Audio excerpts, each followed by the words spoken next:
Alright.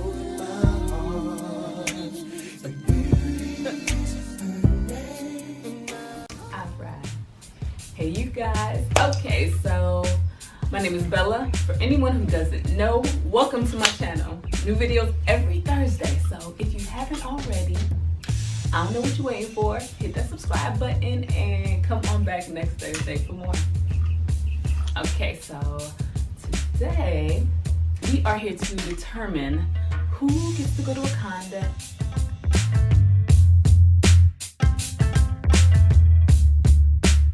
and who is in the sunken place. Now, sink into the floor. Wait. Sink.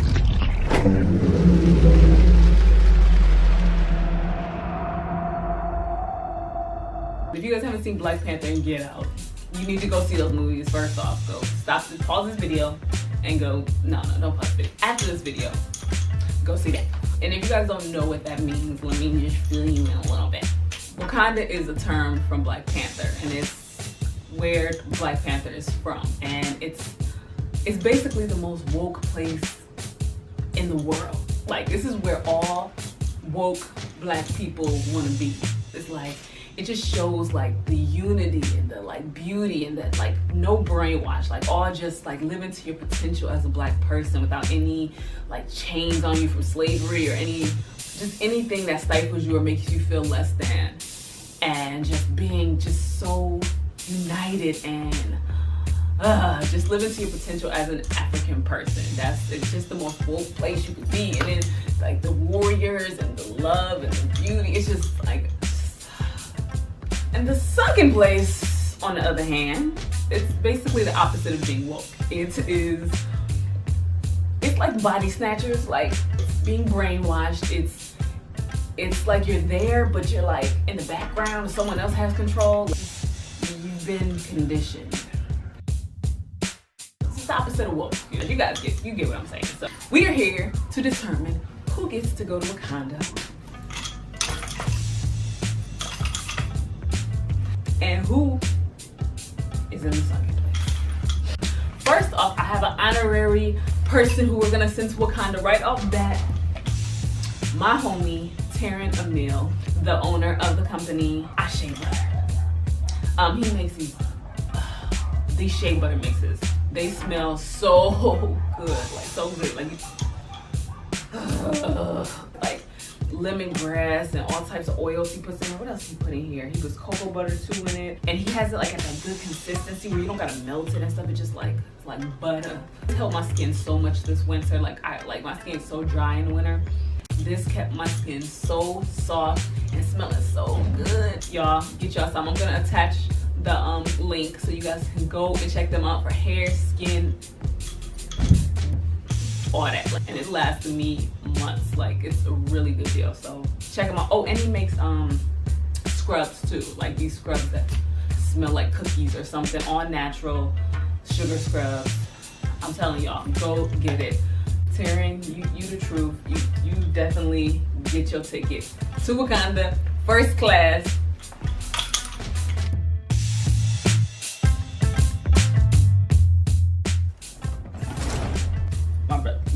You on your way, so enjoy. There's a lot of good little food on the flight too and stuff, so you gonna like it. And he is like one of the most woke people you will ever meet, so he belongs there. All right, so the first candidate is O.J. Simpson.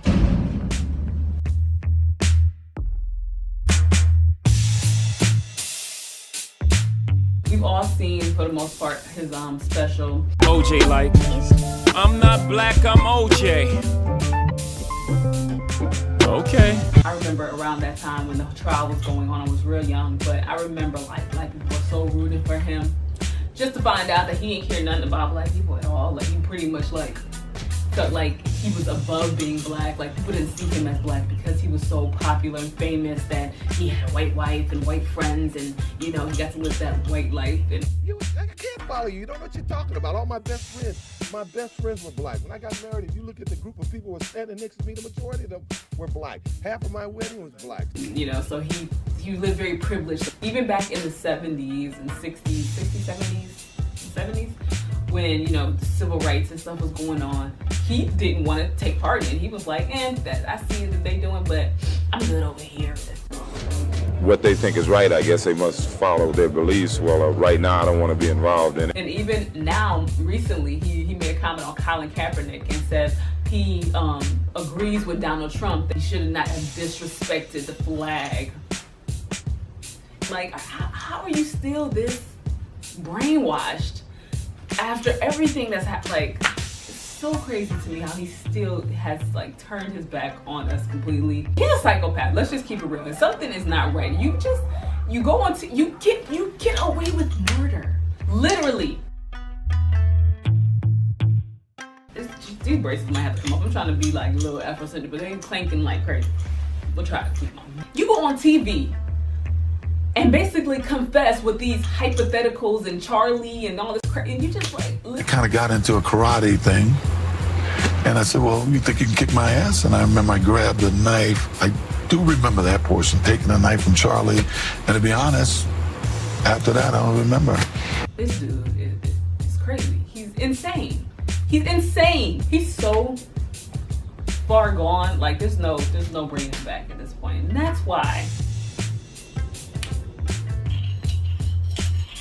O.J. Simpson,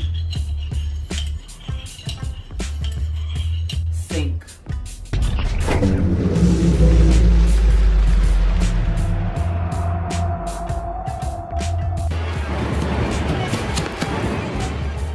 That was pretty obvious, y'all know. Like O.J., he ain't getting nowhere near Wakanda. Like he probably didn't even see Black Panther. Like next, we have Yara Shahidi.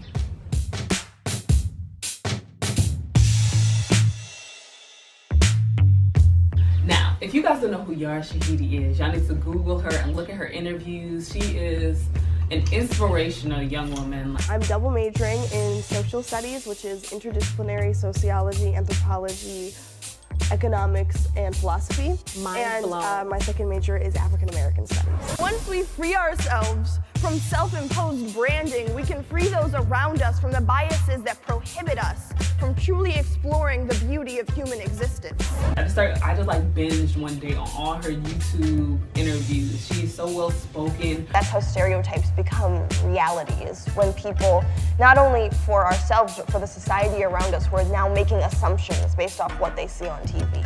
And now making assumptions because this is what has been perpetuated in the media. And so to your point of like, our blackness is not monolithic. Right. It is constantly being defined and redefined and hopefully undefined so that we can now exist in our fullness and not have our ethnicity be questioned. Her family dynamic, and I love seeing her and her mom together. And I actually got to meet her in person before, her and her mom. They're so sweet, so nice, and just personable and humble, and just they look so much alike. They're both so pretty. Like, she's one of the people who give me hope for the future generation, because like, you know, it was starting to feel like they were all like the Catch Me Outside girl and like Kodak Black. And Catch Me Outside, how about that? You know what I'm saying? We're finna get in the brain, we're finna fight. Yara Shahidi is one of these young people that has really just like, it's just so amazing. She is all about being a role model for young girls. She's Nas's cousin, so you know, like Nas, I love Nas, so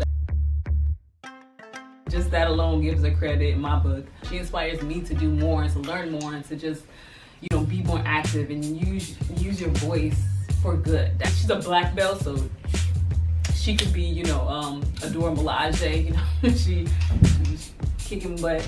She's just the perfect candidate. So, Yara Shahidi, you are on your way to Wakanda!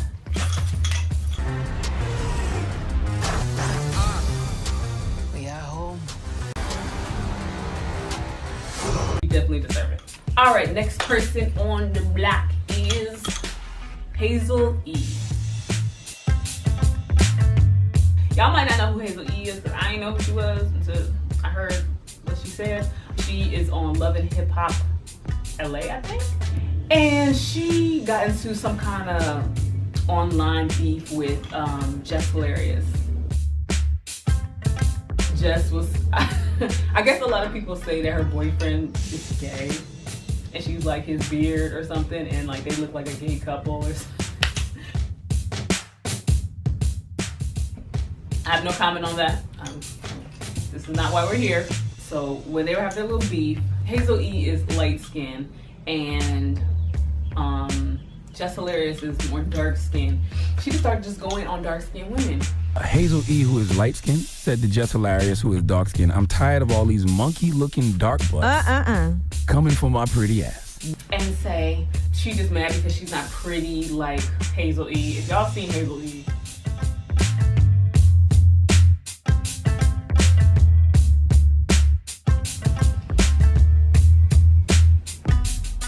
like she got that mindset of like, cause she light skinned, she cute. She just started calling them monkeys, calling us monkeys, saying that we just mad because we couldn't pass the paper bag test. Her mom used to tell her to stay away from girls like that because they weren't gonna like you because you're pretty and light skinned and then it's just like, have you looked in the mirror? Like, are you that brainwashed? Like, oh, okay, let me not just go in on her. Let me stop. Pause. I hate that type of mindset. I think it always goes back to either race or colorism, you know, and that's so like, I can't stand that. That is so far in a sunken place that you're not even allowed to say Wakanda. And Hazel E, that's why you gotta sing.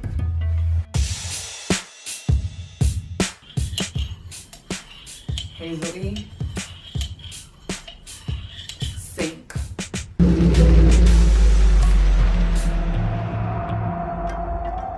Have fun in the sunken place. Another person I binged on their okay, these bracelets are coming off. I can't do it anymore. The next person who we want to talk about is, like I said, someone who I also binged on their interviews and was just so intrigued by. And I am talking about the director and co-writer of Black Panther, Ryan Coogler.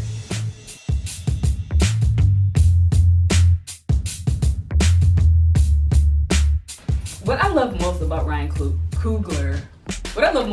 Coogler is that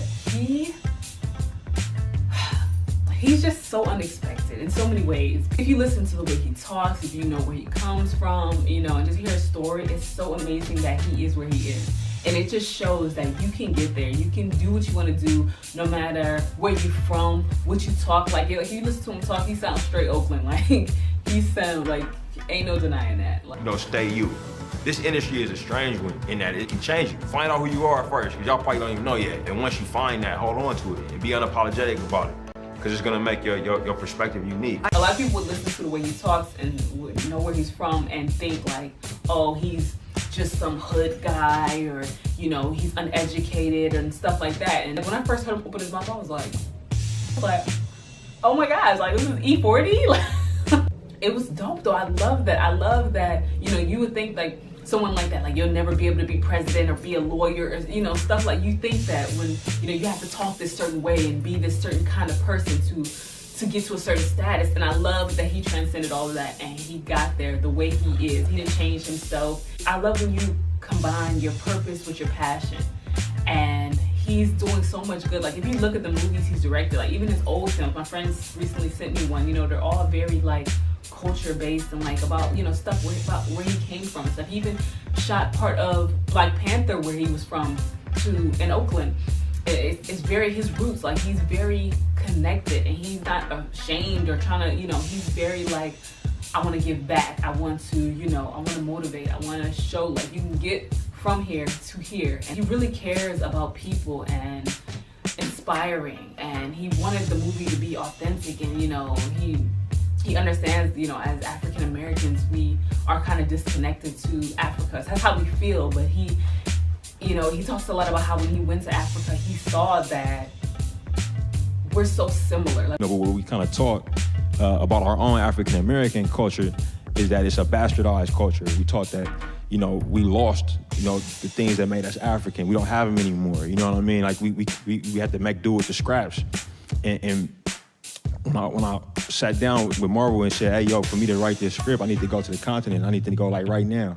You know, They were like, man, go, and I went, and they took me back to their township, and they were like, hey, let's go do the ritual. We're gonna go do the ritual.